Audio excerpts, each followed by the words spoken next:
Thanks for staying with us here on STL TV Live. I'm back with Michelle Jarvis and Samantha Newman from the St. Louis World's Fair, which is taking place this weekend. So, I mean, this idea is really interesting, and I know that this must have been the planning for this. It's taken a long time. Tell me how long you've been working on this and really how long it's all taken to come together. This idea has been in the works for several years, and over the last 2 or 3 years, the event director, Davide, has started to pull together a team of people that are instrumental in making this happen, you know, pulling together the connections, the artists, the musicians, the food, and people that were willing to give up like all of their life, you know, their day-to-day to make sure that we can handle and offer everything that we hope to do at the fair. So it's been quite an undertaking, to say the least. To say the least. No, congratulations to you. And I know with a lot of festivals, people want to know, is this for adults, or is it, you know, just for, you know, young people, or is it really a family activity? And how do you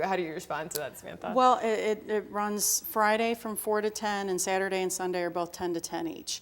And Saturday and Sunday during the day, we have a kids stage, and there's going to be performances from 10 to 5 that they can actually see children's performances. There's a whole kids island where kids can see an interactive display by several different vendors, including the Magic House. So there's a lot of things for families to do, and of course they're welcome to come and see the different aspects of Forest Park while they're there.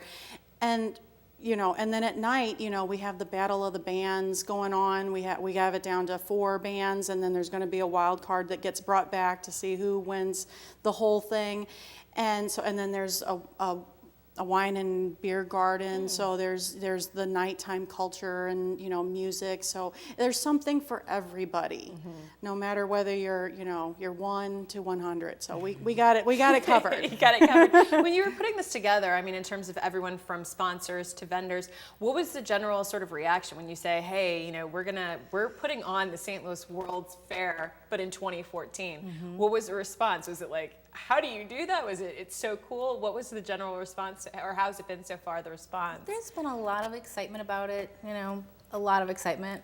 Granted, first year, there are some sponsors and partners that would like to get involved, but they're not quite sure yet, you know? Yeah. So a lot of excitement, though, in general, like, well, we'll see you there. We'll be at the fair. They're going to bring the family down. So as a process as it's been, next year will be even bigger and better. Yeah, absolutely. And I mean, the World's Fair is such a point of pride, I think, for St. Louisans that this was hosted. It's a huge part of our history, but it was kind of left there. In 1904, we have all the archives from it, but to take that idea and almost redo it in the 21st century, I mean, it's a brilliant idea. Well, really, it was time to bring this idea back. You know, 110 years in the making this festival has been, and the original 1904 World's Fair brought such an amazing element to the city of St. Louis. I mean, it opened the door for us as far as, you know, here we are, world, and here's what we have to offer.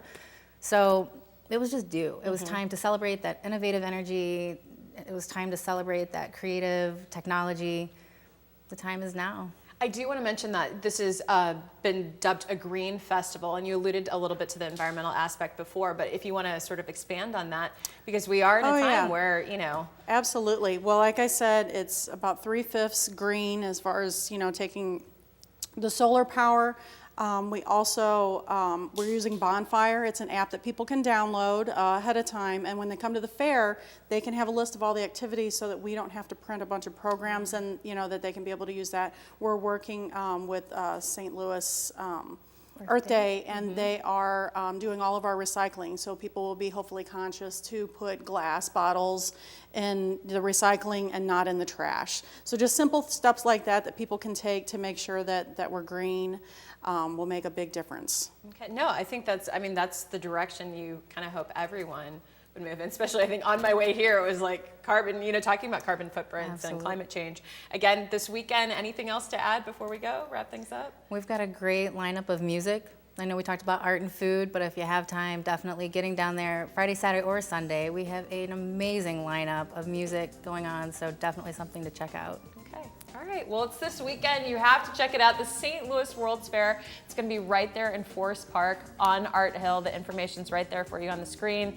The St. Louis World's Fair, Heritage Festival and Games, music, live music, arts, food, dance, sports, a lot of competitions, a lot of stuff to see. Again, Friday, Saturday, and Sunday in Forest Park. And for more information, you can go to stlworldsfare.com.